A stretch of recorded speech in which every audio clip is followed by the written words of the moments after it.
이 설교의 제목은 제자로 세움을 입은 사람들이라는 제목으로 말씀을 증거합니다.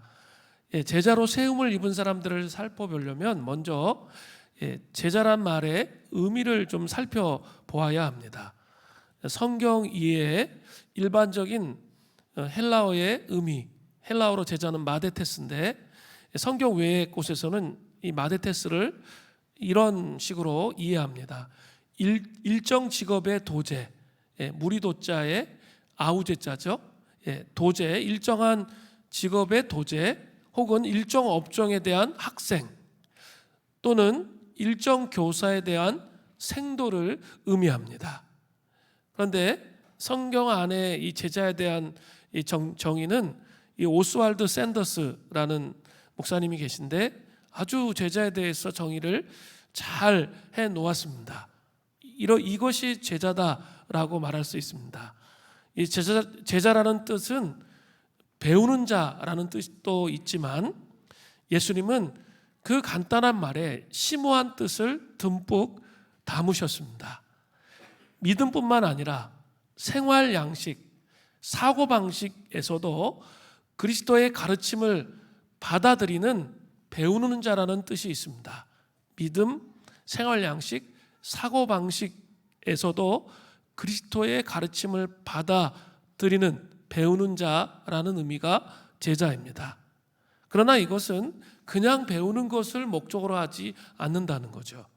이것은 순종을 목적으로 배운다는 뜻입니다. 그죠? 배우는데 순종하려고 배우는 거죠. 이것은 모든 상황 가운데 의도적인 선택, 명확한 부정, 단호한 순종의 자세를 취하는 것까지 포함됩니다. 이게 제자라는 말의 의미입니다. 제자라는 말은 신약 성경에 269번 나옵니다. 상당히 많이 나오죠. 269번. 그리스도인이라는 말은 겨우 3번 나와요. 또 신자라는 말은 신약 성경에서 딱 2번 나옵니다. 그러니까 이 제자라는 말을 이해하지 못하면 성경을 온전히 이해하지 못한 것이 되는 것이죠. 그리고 이것은 분명히 교회의 임무가 그리스도인이나 신자를 만들어내기보다는 한 단계 더 나아가 제자를 만드는 데 있음을 분명하게 보여주고 있어요. 교회의 임무가 그리스도인을 만드는 게 아니에요. 제자를 만드는 데 중요한 강조점이 있다는 거죠. 예수님께서 대위임 명령을 하셨죠. The Great Commission. 대위임 명령 마태복음 28장 19절부터 20절에도 분명히 이렇게 되어 있습니다. 그러므로 너희는 가서 모든 족속을 제자로 삼아 그리스도인 신자를 삼으라고 말씀하시지 않았어요? 제자를 삼으라고 하셨습니다. 아버지와 아들과 성령의 이름으로 세례를 베풀고 내가 너희에게 분부한 모든 것을 가르쳐 지키게 하라. 볼지어다 내가 세상 끝날 때까지 너희와 항상 함께 있으리라 하시니라. 제자가 되는 게 정말 중요한 키워드예요. 교회의 임무는 성도들을 제자가 되도록 하는 데 있다는 거예요. 저는 지난 7월 11일 날 스위스 야후 교회 우리 사역자들이 좀 방문해서 함께 나눴던 것이 너무나 인상이 깊었어요. 이렇게 한국 교회에서 이 중형 교회의 모델을 찾으려고 할 때 저는 찾지 못했습니다. 그냥 이렇게 교회 성장에 집중되어진 그런 모델은 많았는데 건강한 모델을 찾기가 정말 어려웠는데 이분들하고 나누면서 상당히 우리 장로님들도 그렇고 저도 그렇고 흥분이 됐어요. 정말 많은 사역을 하고 있더라고요. 성도가 한 450명인데 주일날 예배에 참석하는 인원이 450명인데 스위스에서 주일날 온전히 성수하시는 그런 성도들이 한 2%에서 3% 미만이에요. 그러니까 엄청나게 큰 대형 교회라고 할 수 있어요. 중형 교회이지만 스위스 입장에서는 상당히 영향력을 주는 대형 교회라고 말할 수 있어요. 그리고 정말 인상 깊은 것은 많은 사역들을 하고 있더라고요. 제가 이런 것도 들었어요. 유발 하라리 그 이스라엘의 학자죠. 아주 유명한 베스트셀러 학자인데 그분은 인본주의적인 학자잖아요. 인본주의자죠. 예. 근데 그 영화를 제작했는데 이렇게 그 유발 하라리의 그 가치관과 기준이 성경적으로 잘못됐다는 것을 증명하는 영화를 만들었대요. 그리고 그거를 이제 넷플릭스에 올린다는 거예요. 그래서 그런 그 포스터를 이렇게 주는데 되게 충격이었어요. 예, 아주 충격이었어요. 정말 작은 교회라고 할 수 있는데 그런 교회에서 그런 일을 하는 거예요. 그리고 이렇게 이런 영상도 보셨지만 음악적으로, 미술적으로 정말 다양한 탤런트가 있죠. 그리고 많은 성도들이 구비돼 가지고 이렇게 외국에서 오는 모든 사람들에게 집을 오픈해서 밥도 먹여주고 재워주면서 함께 이렇게 공동체적으로 청년들을 또 훈련하고 세워가는 거예요. 우리 MC 훈련 얘기 듣는데 우리 학부모들이 폭발적인 반응을 하셔가지고 제가 다 잘라야 되는, 성경을 쓰지 않은 사람, 영어로 성경을 쓰지 않은 사람은 못 간다. 제가 이렇게 이미 얘기를 했어요. 근데 지금부터 막 성경 쓰려고 하는 많은 사람들이 있어가지고 이러다 다 가는 거 아닌가, 뭐 그런 생각이 들어가지고 좀 고민인데, 행복한 고민이죠. 예, 그런 이제 그 관심이 있는 것들을 보게 됩니다. 그런데 이제 그분들한테 얘기를 들었어요. 자기네 교회의 코어워커, 그러니까 핵심이 되는 사람이 250명이라는 거죠. 담임 목회자가 우리의 비전은 이런 것인데 이런 일들을 같이 그 철학에 동의해서 정말 그 모든 것을 버리고 함께 할 수 있는 사람이 250명이라는 거예요. 450명 중에. 대단한 거죠. 그죠? 그 교회는 50년 전에 야후라는 밴드가 있었는데 밴드 하시는 분들 중에 성령을 경험하신 분들이 계신 거예요. 그래서 이제 같이 살면서 교회가 됐던 거예요. 50년 전에. 그런데 많은 사람들이 이렇게 그 담임 목회자의 목회 철학에 동의하면서 함께 그 예수님의 제자로 세워져서 함께 하나님 나라를 이루는 그런 모습을 볼 때 엄청나게 도전이 됐습니다. 그리고 꼭 한번 가서 방문해서 확인해 보고 싶은 것들이 정말 많아졌어요. 그런 생각이 들어요. 그런데 그 교회가 뭡니까? 저는 250명의 코어워크, 예수님의 제자들, 이 담임 목회자의 철학에 함께 동의하면서 세워가는 그런 교회라면 저는 건강한 교회고 우리가 목표를 그런 방향으로 정하는 것이 맞다라는 생각을 하게 됩니다. 그 예수님의 명령, 교회의 임무를 충실하게 수행하고 있는 그런 교회라는 생각을 해보게 됩니다. 예수님은 오늘 본문에서 제자의 시초라고 할 수 있는 12제자를 세우는 방법을 가르쳐 주고 계세요. 코어웍이 훨씬 더 건강하게 세워지는 교회가 되려면 그 예수님께서 제자를 세우신 방법을 좀 봐야 되고요. 그리고 제자로 세우심을 입은 사람들이 어떠한 마음의 자세로 그 길을 가야 되는지, 마음의 자세가 되게 중요해요. 이 두 가지가 같이 있는데 함께 살펴보겠습니다. 자, 오늘 본문에 먼저 12제자를 예수님이 세우시는 장면이 나타나죠. 그런데 지난주까지 강의에서 살펴보았듯이 유대 종교 지도자들, 바리새인과 서기관과 안식일 논쟁이 있었죠. 제자들이 밀 이삭을 안식일에 비벼 먹는 사건이 있었고, 또 그 손 마른 사람을 예수님께서 안식일에 치유하시는 그런 사건이 있었습니다. 그 사건을 통해서 갈등 구조가 유대 종교 지도자들과 더 심각한 갈등 구조로 치닫고 있는 시점이었습니다. 그런데 반대로 백성들은 어떠했습니까? 종교 지도자들하고는 갈등이 일어나고 있었는데 백성들과는 어떠했을까요? 누가복음 6장 17절 후반전에 나오죠. 예수의 말씀도 듣고 병 고침을 받으려고 유대 사방과 예루살렘과 두로와 시돈의 해안으로부터 온 많은 백성도 있더라. 백성들은 예수님께 병 고침도 받고 말씀도 듣기 위해서 각처에서 나왔습니다. 예수님은 이 땅에 육신을 입고 오셨기 때문에 공간의 제한을 받고 계시죠. 성육신하신 이 기간에는 공간의 제한을 받고 계셨습니다. 그래서 이제 12명의 제자를 세우시고 그들을 가르치시면서 그들에게 사명을 위임하시기 위해서 그들을 따로 세우십니다. 예수님께서 12명의 제자를 어떻게 세우셨습니까? 첫 번째는 기도하고 택하고 세우셨다는 겁니다.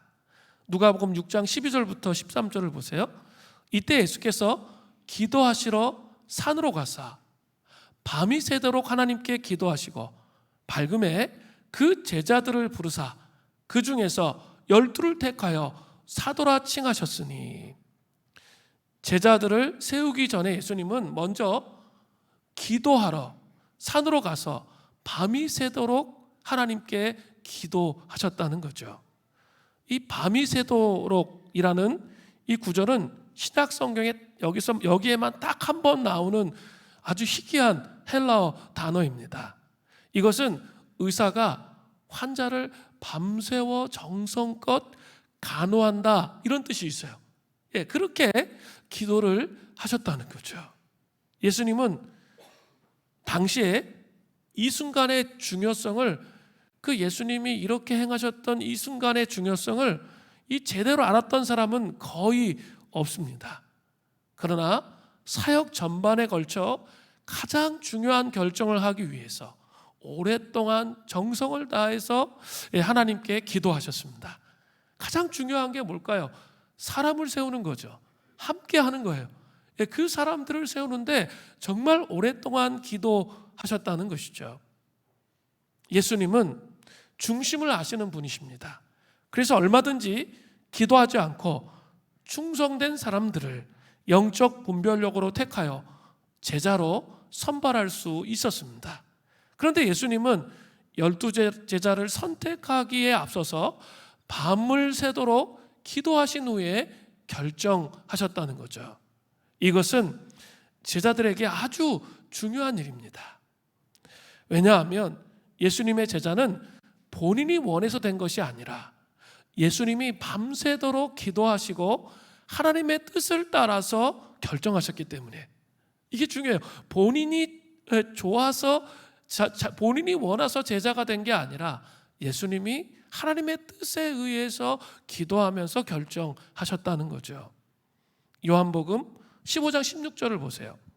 너희가 나를 택한 것이 아니요 내가 너희를 택하여 세웠나니 이는 너희로 가서 열매를 맺게 하고 또 너희 열매가 항상 있게 하여 내 이름으로 아버지께 무엇을 구하든지 다 받게 하려 함이라. 12제자가 된 것은 자신이 원해서 된 것이 아니라 예수님이 많이 기도하시고 결정한 것이기 때문에 그들의 모든 책임은 누구에게 있는 거예요? 예수님께 있는 거예요. 그들이 아무리 부족해도 예수님께서 그 사람을 제자로 뽑으셨기 때문에 예수님이 책임을 지신다라는 거예요. 12제자는 하나님이 허락하셨기 때문에 이들이 하나님의 말씀대로 일하면 반드시 열매 맺게 되어 있습니다. 또 그들이 하나님이 일을 하는데 필요한 것을 구하면 하나님이 그것이 무엇이든지 최우선적으로 들어주신다는 거죠. 우리 교회 공동체를 한번 생각해 보세요. 재직들, 장로님들, 안수집사들, 또 리더들, 또 우리 지금 성경학교 중이기 때문에 교사, 이제 여름사역 시작되기 때문에 교사들, 세우는 과정 가운데 그냥 자기가 그냥 하고 싶어서 딸랑 하면 반드시 문제가 돼요. 그것이 아니라 적어도 그 사람들이 세워지게 하기 위해서 뭐 다른 사람들은 기도하지 않는다 할지라도 적어도 부서 사역자나 우리 동산직이나 전하, 사람들을 세우는 일이 너무 중요하잖아요. 재직들이 세우는 것들 너무 중요하죠. 또 장로님들이냐 뭐 이렇게 우리가 같이 기도하면서 사람을 세우는 거죠. 그러니까 저는 믿습니다. 예수님이 책임져 주실 거라는 거죠. 부족해도 예수님이 책임져 주실 것입니다. 만약 제자가 되는 것이 우리가 원해서 되는 것이라면 우리가 하기 싫을 때 얼마든지 그만둘 수 있습니다. 때려칠 수가 있습니다. 그리고 예수님이 쉽게 그 자리에서 아무나 불러서 선택하셨다면 그들도 또 쉽게 그만둘 수가 있는 거예요. 이 패러다임이 바뀌어야 돼요. 내가 좋아서 하는 게 아니에요. 예수님이 부르셨기 때문에 권사가 된 거고, 예수님이 부르셨기 때문에 또 이 교회 공동체가 함께 코어워크로 함께 여러분을 부르기 위해서 함께 주님께 기도하며 씨름했기 때문에 부르심을 입은 거예요. 이 태도와 모습을 갖는 게 너무나 중요해요. 그렇게 부르심을 입었어요. 안수 집사로, 리더로, 교회 또 교회 학교 교사로, 또 여러 가지 섬김으로 우리가 함께 부르심을 입은 것이라는 사실을 기억해야 됩니다. 예수님은 밤을 새워가며 기도하고 결정했습니다. 우리가 사람을 세울 때 우리 똑같이 이렇게 해야 돼요. 회의를 많이 하는 것도 중요하지만 그 회의보다 더 중요한 게 그 사람이 정말 하나님의 때에 맞게 정확하게 이 공동체의 필요를 위해 세워졌는지 생각하며 기도해야 된다는 것이죠. 주님의 몸된 교회에서 재직들, 리더들, 교사들로 세울 때도 마찬가지입니다. 결코 쉬운 결정이 아니라 수많은 기도 속에서 세워졌다는 사실을 기억해야 되는 것입니다. 자, 12제자의 명단은 어떻게 될까요? 누가복음 6장 14절부터 16절에 나오죠. 곧 베드로라고도 이름을 주신 시몬과 그의 동생 안드레와 야고보와 요한과 빌립과 바돌로메와 마테와 도마와 알페오의 아들 야고보와 셀롯이라는 시몬과 야고보의 아들 유다와 예수를 파는 자 될 가룟 유다라. 자, 그 당시 사람들이 예수님의 12제자의 명단을 보면 어이가 없을 것입니다. 보통 여러분이 제자를 뽑는다면 어떻게 하죠? 똑부러지는 사람, 일 잘하는 사람, 아주 샤프한 사람, 그리고 순종적인 사람, 이런 사람을 제자로 뽑지 않겠어요? 그런데 예수님은 제자 중 12명 중에 11명이 갈릴리 사람이었습니다. 예루살렘에 종교 엘리트는 한 사람도 없었습니다. 그리고 그 당시 갈릴리는 깡시골, 완전히 무식쟁이들이 사는 곳이었습니다. 그런데 그곳에 있는 사람들을 12제자로 세우셨다는 거죠. 한 사람 한 사람을 잘 살펴보십시오. 온전한 사람이 하나도 없어요. 온전한 사람이. 베드로는 성질이 급하고 거침이 없는 사람이에요. 그래서 실수를 많이 합니다. 너무 사람이 직선적이면 실수를 많이 하잖아요. 이 돌직구를 자꾸 날리면. 그런 사람이 베드로의 모습이에요. 베드로의 동생 안드레는 정반대예요. 소심쟁이였습니다.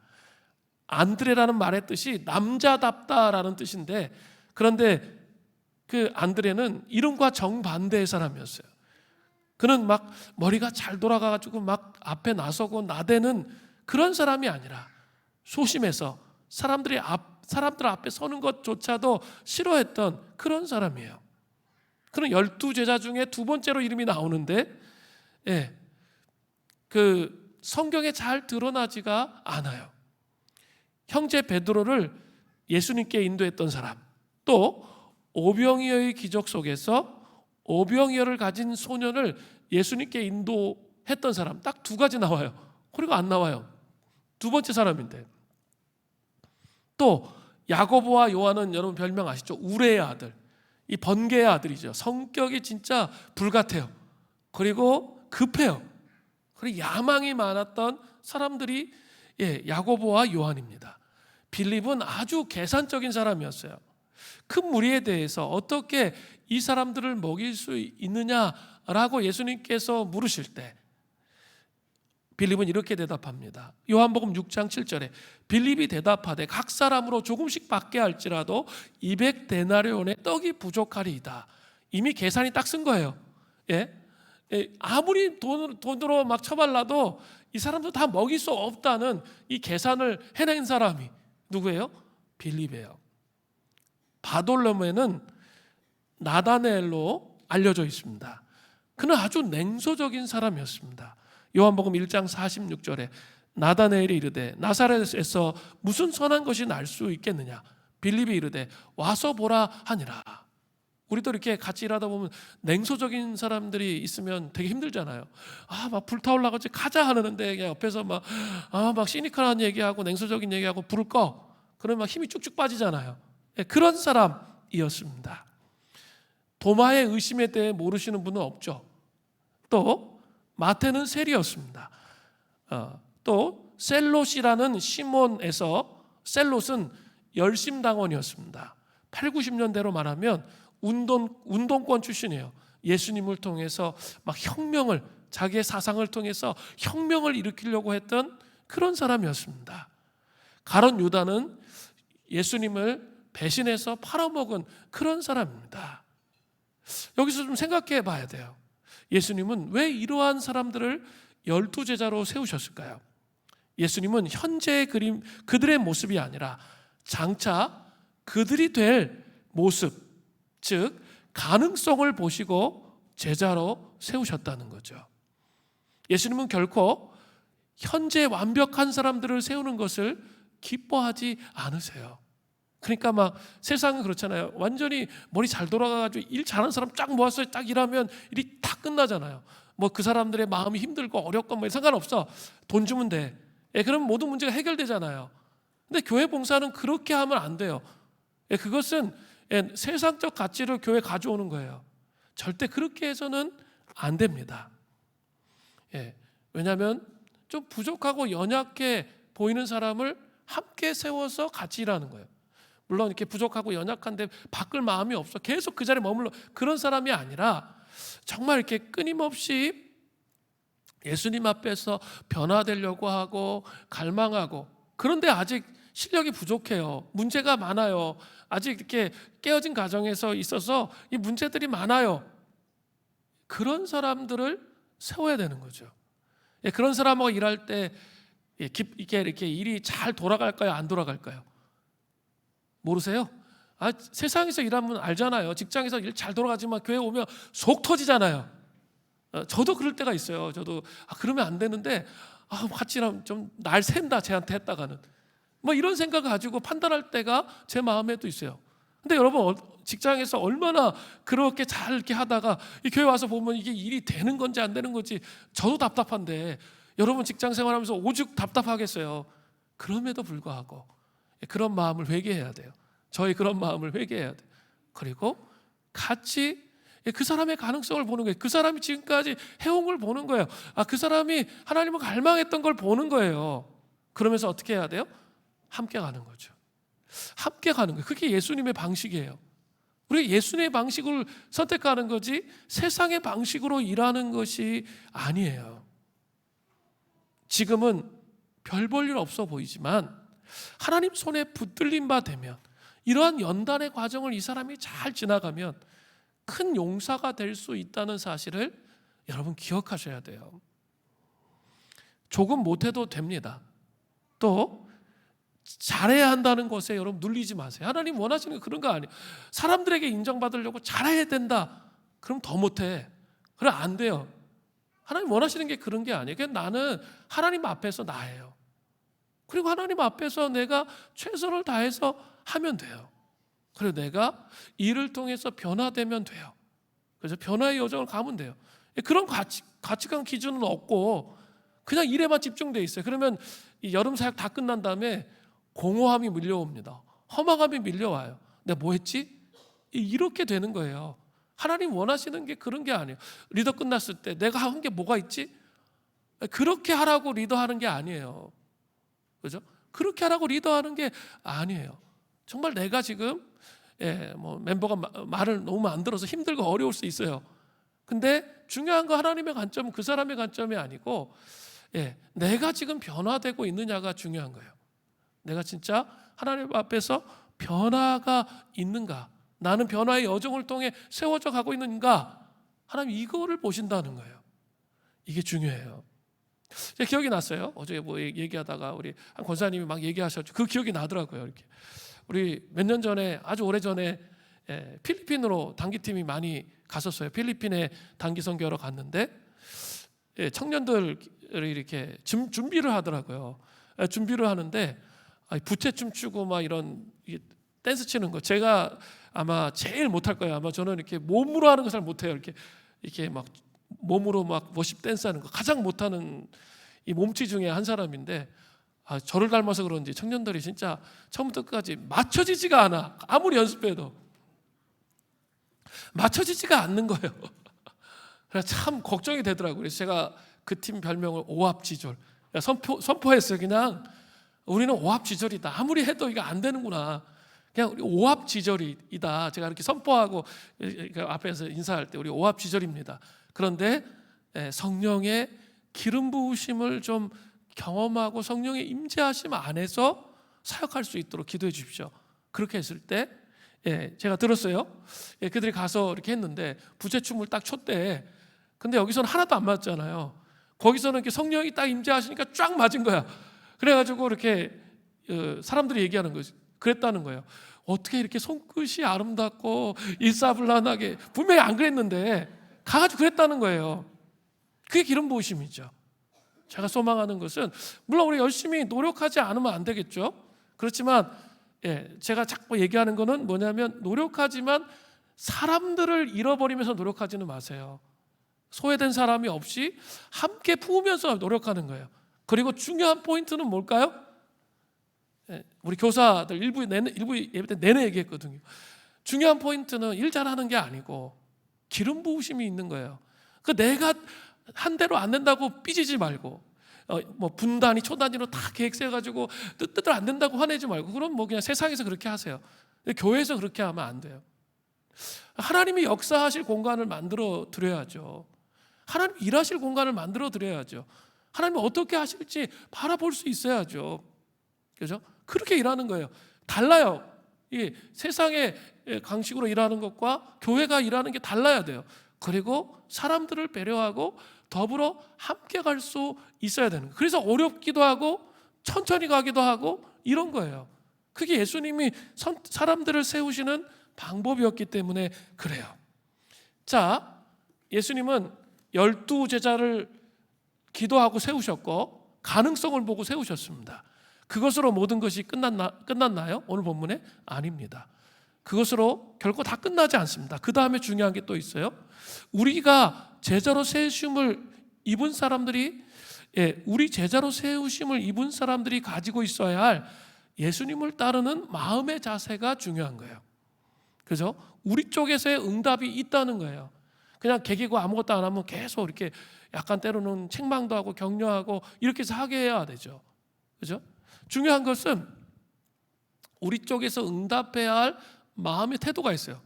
제자들이 가지고 있어야 할 마음의 태도가 뭐냐는 거예요. 이 마음의 태도가 중요한 거예요. 일보다, 여름 사역의 여러 가지 일보다 중요한 건 이거거든요. 이 태도를 가지고 일을 해야 된다는 거예요. 리더 여러분, 재직 여러분, 교사 여러분, 뭐 봉사하실 때 이 마음에, 주방 봉사를 하셔도 이 마음의 태도를 갖고 있어야 돼요. 첫 번째는 이게 마태복음 5장과 이 팔복이 나오죠. 그것과 유사한 이 사복과 사화가 이 누가복음에 지금 나오고 있습니다.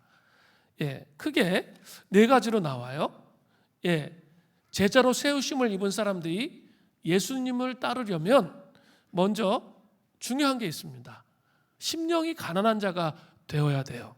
누가복음 6장 20절을 보세요.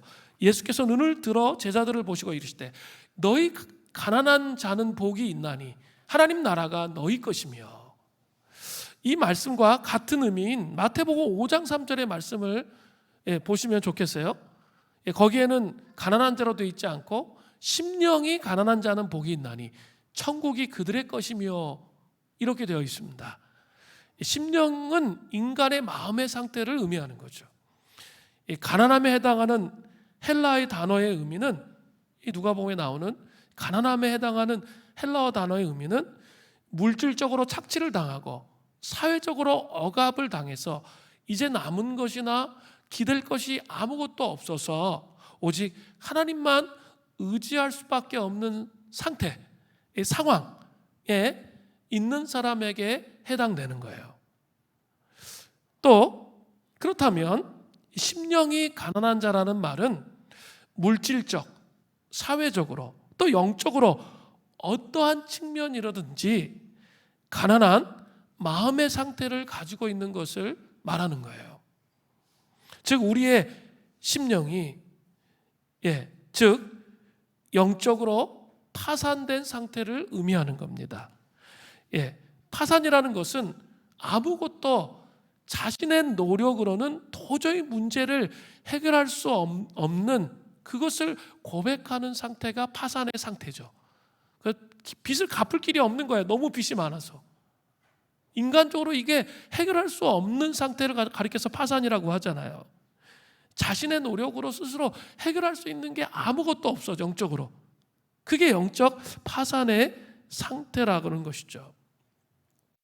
우리의 심령이 삶의 모든 부분에서 스스로 어떻게 할 수 없음을 인정하는 것, 그리고 하나님 앞에 자신의 무가치함을 고백하고 나 자신에게는 아무것도, 나 스스로를 풍요롭게 할 수 있는 것이 하나도 없음을 깨달은 상태.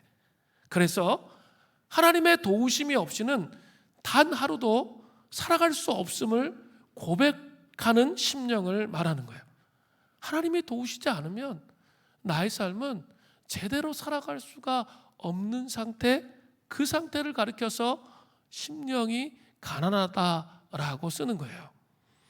심령이 가난한 자라는 말을 다른 말로 표현해 보면 겸손한 자라고 말할 수 있습니다. 시리아의 아이작이라는 교부는 이렇게 겸손을 표현했어요. 겸손한 사람은 절대 허둥대거나 서두르거나 당황하지 않고 언제나 차분합니다. 어떤 것도 그를 놀라게 하거나 불안하게 하거나 당황하게 하지 않습니다. 그는 시련이 다가와도 두려워하거나 변하지 않고 기쁜 일이 있을 때에도 놀라거나 득이양양하지 않습니다. 그의 기쁨과 즐거움은 오직 주님을 기쁘시게 하는 데 있습니다. 이게 바로 심령이 가난한 상태, 겸손한 상태라는 거예요. 어떤 상황이 와도 흔들리지 않은 거예요. 이 정체성이 뭐예요? 주님을 바라보고 주님을 기쁘시게, 내 삶이 주님의 즐거움이 되게 되는 것이 목표인 그런 삶이 된다는 거예요. 이 재직이 되다 보면 재직이라는 것은 교회의 험한 것, 또 처리하기 힘든 것, 그것을 감당하는 사람들이에요. 그죠? 재직이라는 것은 특별히 장로님이 된다는 것은 교회에서 가장 이게 처리하기가 껄끄럽고 험하고 처리하기 힘든 그런, 아무도 손대기 싫은 그 일을 감당해야 되는 그런 사람이 되는 거예요. 그렇기 때문에 재직이 된다는 말의 의미는 이 겸손이라는 단어가 되게 중요해요. 그리고 심령이 가난한 자. 하나님, 이런 복잡한 일들을 우리 힘으로 해결할 수 있어요? 저는 이렇게 살아오면서 목회를 하면서 해결 못 하겠더라고요. 해결하지 못할 난제가 많아요. 너무 많거든요. 아까 세상과 교회 비교해서 얘기했잖아요. 다르거든요. 그러니까 어떤 게 성경적인지 막 씨름해야 되고, 그래서 시간이 많이 걸려요. 어떤 게 하나님 뜻인지 찾아야 되고 막 그렇기 때문에 한순간이라도 주님을 의지하지 않으면 제대로 안 되는 거예요. 근데 이렇게 목회자도 마찬가지고, 목회자도 재직에 포함되니까 목회자나 장로님들이나 안수집사나 권사님들이 초심을 잃는 거예요. 그래서 이렇게 주님 앞에 영적 파산의 상태를 날마다 인정하면서 주님 앞에 겸손히 이 길을 이끌어 주십시오, 그렇게 말해야 되는데 그렇게 하지 않아요. 그러면 그 교회는 그때부터 문제가 되기 시작하는 거예요. 인간적인 것들이, 인간적인 생각들이 가득 채워지게 되는 것이죠. 우리 힘으로 산적해 있는 수많은 교회 안의 문제 해결할 수 없습니다. 우리 영적 파산의 상태를 인정해야 되는 거죠. 그게 심령이 가난한 자예요. 자신에게 가능성이 조금도 없음을 인정하는 거예요. 그런 마음으로 목회해야 되고, 그런 마음으로 우리가 또 재직으로서 일들을 감당해 가야 되는 것입니다. 심령이 가난한 자가 되면 어떠한 복, 복은 원어적으로 행복을 의미하는 거예요. 예, 복을 받습니까? 누가복음 6장 20절 후반절에 나오잖아요. 하나님 나라가 너희 것이며. 이 말씀은 하나님 나라가 너희 것이 될 것이다 이런 말씀이 아니에요. 이 미래형이 아니라 하나님 나라가 너희 것이다 라는, 하나님 나라가 현재적으로 우리에게 경험된다는 의미예요. 그리스도인들에게 하나님의 임재를 누리는 것이 최고의 축복이에요. 그죠? 심령이 가난한 상태가 돼야만 그 임재를 누릴 수 있어요. 영적 파산의 상태를 고백해야만 그 임재가 찾아와요. 한번 잘 생각해 보세요. 여러분, 이렇게 고난이 다가왔을 때 하나님 앞에 더 가까이 가죠. 그죠? 영적 파산의 상태를 인정했기 때문이에요. 또 저는 이 목회를 하다 보면 때로는 길을 잃을 때가 너무 많아요. 길을 잃을 때가 많거든요. 그러면 저는 그때 꼭 고백하는 게 있어요. 하나님, 제가 어떻게 가야 할지 모르겠습니다. 주님, 제가 길을 잃었습니다. 주님, 저를 불쌍히 여겨주십시오. 저는 어떻게 해야 할지 모르겠습니다. 이런 고백을 하잖아요. 그러면 그 고백하는 순간부터 일주일 동안에 말씀 묵상하고 기도하고 씨름하다 보면 어느 순간에 하나님께서 전략을 주세요. 제가 그렇게 해서 목회를 했던 거 지금까지. 제 생각대로 목회했으면 이런 식으로 안 했죠. 제 생각대로 되지가 않아요. 하나님께서 주시는 그 마음대로 가는 거예요. 근데 그 길을 잃었다라고 고백하는 게 뭡니까? 그게 바로 심령이 가난한 상태가 되었기 때문에 하나님의 인도하심을 경험하게 되는 거죠. 그럼 직장생활 속에서 이렇게 길을 잃을 때가 너무 많죠. 분주함 속에 파묻혀가지고 잊지 말고 길을 잃었을 때 그냥 심령이 가난한 자가 되세요. 주님, 저는 이 직장에 사람들을 어떻게 인도해야 될지 저 모르겠어요. 저 길을 잃었습니다. 주님, 저를 불쌍히 여겨주십시오. 이렇게 고백하면요, 반드시 하나님께서 전략을 주세요. 그리고 어떻게 이끌어가야 할지 알게 해주세요. 특별히 위기가 올수록 그렇게 해야 되는 거예요. 심령이 가난한 자가 되어야 되는 것이죠. 이렇게 하지 못하는, 초심을 잃어버린 그런 제자가 된다면 어떻게 됩니까? 누가복음 6장 24절에 나오죠. 그러나 화 있을진저 너희 부요한 자여, 너희는 위로를 이미 받았도다. 심령이 가난한 자가 되지 않으면 부요한 자예요. 자기가 부요한 자로 생각하는 거죠. 그래서 하나님을 의지하지 않는 거죠. 그런 자는 이미 그런 삶의 태도 안에서 위로를 받았기 때문에 하나님의 인도하심이 없게 된다는 거예요. 두 번째로, 제자로 세우심을 입은 사람들이 예수님을 따르려면 의에 줄이고 목마른 자가 되어야 하는 거예요. 누가복음 6장 21절 전반절을 보십시오. 지금 줄인 자는 복이 있나니 너희가 배부름을 얻을 것이며. 이 말씀은 마태복음 5장 6절 말씀과도 같은 말씀이에요. 마태복음 5장 6절에 의에 줄이고 목마른 자는 복이 있나니 그들이 배부를 것이며. 신약에서의 의는 하나님의 뜻이 요구하는 바, 그것에 대한 의무의 이행을 나타내는 말로 사용됩니다. 의에 줄이고 목마르라는 것은 하나님의 뜻이 이 땅에 실현되어지기를 갈급해하는 거예요. 그게 의에 줄이고 목마른 거예요. 하나님의 뜻이 이 땅에 실현되어지기를 바라는 그 갈급함과 목마름이 여러분 안에 있으십니까? 그런 자에게 어떤 복, 어떤 행복이 주어집니까? 6장 21절 전반절에 너희가 배부름을 얻을 것이며. 이것은 능동적인 획득이 아니라 미래 수동태로 쓰인 거예요. 미래 수동태. 그러니까 주님의 주도적인 은혜에 의해 배부름을 얻게 될 거라는 거예요. 만족이 오게 될 거라는 거예요. 하나님의 뜻을 이 땅 위에, 하나님 나라를 세우는 것을 이 땅 위에 소망으로 마음속에 품고 그 가치로 살아가기 시작하면 마음에 배부름을 주신다는 거예요. 만족을 주신다는 거예요. 내가 삶을 어떻게 살아가야 할지가 정리되는 거예요. 이 땅의 삶을 살면서 사람들이 그 의미를 찾지 못해서 방황하며 살아가잖아요. 그런데 하나님 나라를 위해서 갈망하며 의에 줄이고 하나님의 뜻이 이 땅 위에 이루어지기를 소망하는 마음으로 살게 될 때, 그때 배부름을 얻게 되고 만족을 얻게 된다는 거예요. 제가 교회 난민을 만나다 그 책에 이런 단어를 썼어요. 하나님 나라의 모자이크. 하나님 나라의 모자이크. 그죠?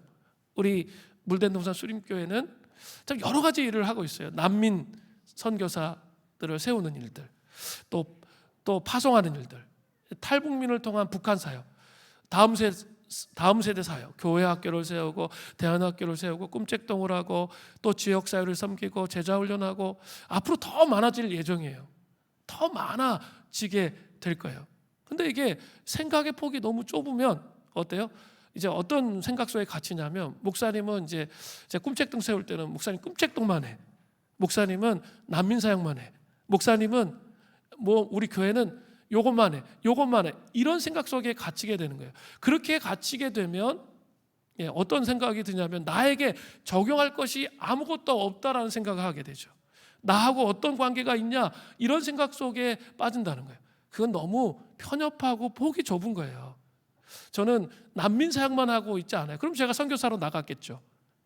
다음 세대 사역만 하고 있지 않아요. 그럼 제가 완전 거기에 올인했으면 제가 대안학교 교장을 했겠죠. 제가 바라보는 것은 그게 아니에요. 이 교회가 본질적으로 이 하나님 나라의 가치를 세울 수 있는 그 모든 영역에 대해서 인본주의적이고 하나님을 대적하여 높아진 사상 철저히 배격하고, 그렇지 않다면 넓게 장을 펼 수 있는 게 저의 목회 철학이고 비전이에요. 여러분이 그 철학 위에 여러분의 것을 세우는 거예요. 여러분의 것을 세워요. 그리고 이것이 있죠, 또 크고 작고의 또 문제가 아니에요. 이 큰 비전을 가지고 또 어떻게 해야 되냐면 자기의 삶으로 가져와서 자기의 삶을 사는 거예요. 그러니까 일상을 사는 거죠. 그죠? 일상을 살아가는 거, 그것도 하나님 나라의 모자이크라는 거죠. 이 큰 그림의 모자이크들이 잘 세워지고 그 중간중간에 뭐가 있어야 돼요? 하나님 나라를 위해서는 여러분의 일상의 삶 속에서 자녀들을 잘 양육하고, 또 직장 생활에서 탁월한 빛과 소금의 역할을 감당해야 되고, 그게 무료하고 의미 없고 이것만 가치 있고, 저는 그렇게 생각해 본 적이 한 번도 없어요. 이게 이렇게 다 연결되는 거예요. 근데 이거를 단절시켜 가지고 그거 하나만 생각하면 그런 식으로 생각하는 거죠. 그건 너무 폭이 좁은 생각이에요. 이 전체 그림을 다 보시면 그 속에서 내가 교회에서 주차 봉사하는 게 그게 어떤 의미가 있어요? 작은 의미라고 생각했는데 이런 큰 그림을 바라보니까 어때요? 그 작은 일이 의미가 있게 되는 거예요. 찬양 사역이 의미가 있게 되는 거고, 리더가 의미가 있게 되고, 재직이 의미가 있게 되고, 이렇게 되는 거예요. 이 전체 그림이 커다란 모자이크로 연결되어지는 그런 삶을 살아야 돼요. 그것이 또 여러분이 제자로서의 삶을 살아가는 자의 의미예요. 그죠? 나하고 상관없어. 이렇게 하면 여러분 교회 생활하면서도, 교회에서 여러 가지 봉사를 하면서도 그게 이 전체 그림하고 나가 이 유기적으로 연결시켜서 이 모자이크가 되게 해야 되는데 그게 되지를 않으니까 의미가 없고 재미가 없고 불평하고 불만하게 되는 거예요. 그게 아니에요. 이 전체적인 아우러짐이 우리에게 있을 때 그 하모니가 이루어지면서 진정한 제자로서의 삶을 살게 되는 것이죠. 이렇게 살지 못하는 제자들에게 임하는 화가 무엇입니까? 누가복음 6장 25절 전반절이에요. 화 있을진저 너희 지금 배부른 자여 너희는 주리로다. 지금 배부른 자가 누구입니까? 하나님 나라의 비전을 제대로 보지 못하고 세상의 가치 기준을 가지고 살다 보면 겉으로 보면 배부른 것처럼 보이지만 실상은 깊이 굶주림이 있게 되는 것입니다. 진정한 만족을 누리지 못하는 삶이 된다는 거죠. 그래서 삶을 살았는데 삶 자체가 의미가 없어, 허망하다, 이런 생각을 갖게 되는 것입니다. 의에 줄이고 목마른 삶, 하나님의 뜻이 무엇인지 이 교회와 함께 하나님 나라의 비전을 아주 작은 영역이라도 온라인시켜서 이 모자이크를 이루세요. 그러면 나의 섬김과 희생을 통해서 이 전체의 그림이 확장되고 아름답게 세워지는 거예요. 그 구석구석의 작은 부분의 한 점이라도 우리 감당을 할 때 이 공동체가 건강하게 세워질 수 있게 된다는 거죠. 이게 제자의 삶이에요. 세 번째로 우는 자가 되십시오. 제자로 세우심을 입은 사람들은 우는 자가 되어야 합니다. 누가복음 6장 21절 후반절을 보세요. 지금 우는 자는 복이 있나니 너희가 웃을 것이며. 이 말씀은 마태복음 5장 4절 말씀과 같아요. 애통하는 자는 복이 있나니 그들이 위로를 받을 것이며. 애통이란 말은 몹시 애달프고 슬퍼하는 것을 의미해요. 말 그대로 우는 것입니다. 무엇 때문에 우는 거죠? 자신의 죄를 보고 우는 것을 말해요. 성경에서 자신의 죄를 회개하는 마음의 상태를 소유한 자를 애통하는 자라 이렇게 표현해요. 자기의 죄를 회개하는 마음의 상태를 가진 자가 우는 자예요. 우리가 진정으로 회개할 때 우리는 하나님 앞에서 우리 자신의 한없이 부패한 모습을 발견하게 되고 그러한 삶을 살고 있는 자신에 대해 슬피 울 수밖에 없는 거죠. 또한 이것은 개인의 죄 차원에만 머무는 것이 아니라 교회 공동체와 세상이 하나님 앞에 회개치 않음으로 인해서 슬피 울며 애통하는 것도 포함되는 거예요. 제자 여러분, 성도 여러분, 죄에 대해 애통하는 마음이 어디 있습니까? 성경에서 이야기하는 죄는 하나님과 교제함 없이 자기 자신의 뜻대로 살아가려고 하는 것을 죄라고 말합니다. 이 죄 때문에 밤을 지새우면서 애통해하면서 여러분 씨름해 보신 적 있어요? 아니 내가 주의 뜻 가운데 살기를 원하는데 내 감정이나 죄된 본성이 자꾸 그렇게 안 돼. 여러분 그런 마음 들 때 있죠. 그래가지고 자기 학대하는 게 아니라 애통해하는 거예요. 제자는 애통해하는 거예요. 애통해하면서 슬퍼하면서 회개하는 거죠. 세상 사람들이 다 그렇게 살기 때문에 죄에 대해서 뭐 그냥 상대화시키고 있지는 않으세요? 죄에 대해서 뭐 세상 사람 다 그런데 뭐 우리가 굳이 그렇게 살 필요가 있어라고 생각하신다면 여러분 깊이 생각해 보아야 돼요. 우리 영혼의 비참한 상황을 보면서 슬피 울어야 돼요. 그냥 세상과 타협돼서 창문을 열어놨기 때문에 무감각해진 거예요. 감각이 없어진 거예요. 우리 교회에 또 믿음이 연약한 자들을 보면서 여러분 애통해 보신 적이 있으십니까? 재직들은, 리더들은, 제자들은 비판하는 사람이 아니라 애통해하는 사람이에요.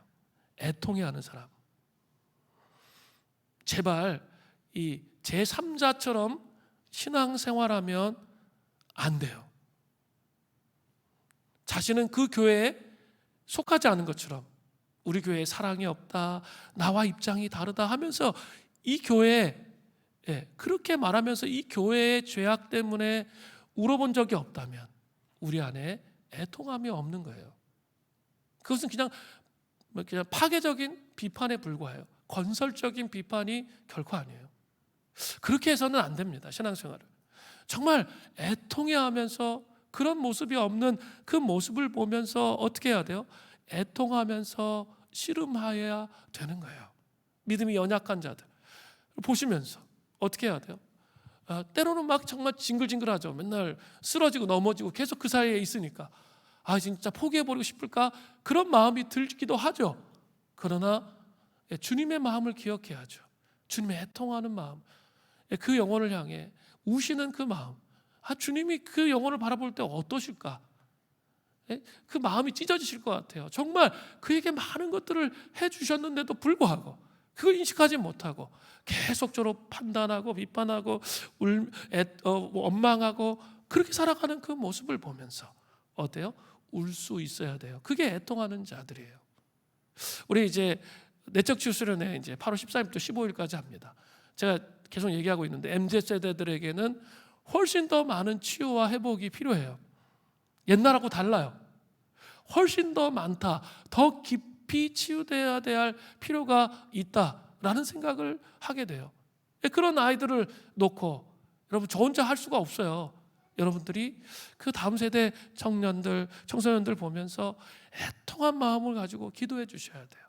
주님, 이 한 사람이 세워지면 하나님, 이 한 청년을 통해 가정 하나가 거룩하게 세워지는 거잖아요. 제가 요새 막 그런 거 하고 있어요. 배우자를 찾는 조건 5개, 내적인 조건, 외적인 조건 5개씩 써가지고 제출하라고. 제가 우리 청년 리더들하고 이제 청년 다 시킬 거거든요. 그러니까 뭐 지금부터 형제 만난다, 자매 만난다 그런 소리 하지 말고 일단 기도를 쌓으라고. 제가 그거부터 시키려고 해요. 아니 그런 훈련조차 안 돼 있어요 다. 그리고 뭐 이렇게 일이 더 중요해 하면서 뭐 그냥 그리 살아요 다 젊은 애들은. 근데 그런 사람들에게 저는 좀 가정의 소중함을 얘기해주고 싶어요. 그리고 그 가정의 소중함을 놓고 배우자를 어떻게 하나님 앞에서 만났는지 이런 것들을 경험해 볼 필요가 있어요. 근데 그런 그 시대의 문화에 영향을 받아서 전혀 그런 삶을 살지 못하는 청년들을 보면서 결혼의 소중함을 잘 몰라요. 그러면서 애통해 하는 그 마음을 품어야 된다는 거죠. 또 우리 지금 막 교권이 막 땅에 무너져 가지고 엄청난 일들이 막 일어나고 있잖아요. 그러면서 이 땅이 왜 이렇게까지 되었는지라고 생각하면서 이 세상을 놓고 애통해하고 통해하는 심령으로 우는 자로 주님 앞에 서야 할 겁니다. 이렇게 하면 받는 복이 무엇입니까? 누가복음 6장 21절 후반절에 너희가 웃을 것이며 너희가 웃게 될 거라 말씀하세요. 또 요한복음 7장 17, 요한계시록 7장 17절에 보면 놀라운 축복이 나타납니다. 이는 보좌 가운데 계신 어린 양이 그들의 목자가 되사 생명수샘으로 인도하시어 하나님께서 그들의 눈에서 모든 눈물을 씻어 주실 것임이라. 우리 주님 예수님 앞에서 하나님 앞에 애통하는 심정으로 서 있으며 의에 줄이고 목이 마른 상태로 서 있게 되면 우리를 생명수샘으로 인도함을 주신다는 거예요. 그리고 우리가 흘렸던 그 눈물을 다 닦아주신대요. 너무 위로가 되지 않아요? 내가 리더하면서 그 속썩이는 멤버 때문에 정말 흘렸던 마음의 응어리와 사리들 막 이런 것들이 막 나오는데 주님이 눈물을 닦아주신대요. 그 눈물을 닦아주신다는 건 뭘 의미하는 거예요? 부흥을 경험하는 거죠. 부흥을 경험하는 거예요. 저 사람도 깨어나는 거예요. 그죠? 그 사람도 깨어나고 이 사람도 깨어나고 하나님 앞에 세워지는 거죠. 그래서 내가 오랫동안 기도했던 그 눈물을 닦아 주신다는 거죠. 그게 부흥이에요. 이렇게 살지 못하는 제자에게 임하는 화가 무엇입니까? 누가복음 6장 25절 후반절이에요. 화 있을진저 너희 지금 웃는 자여 너희가 애통하여 울리로다.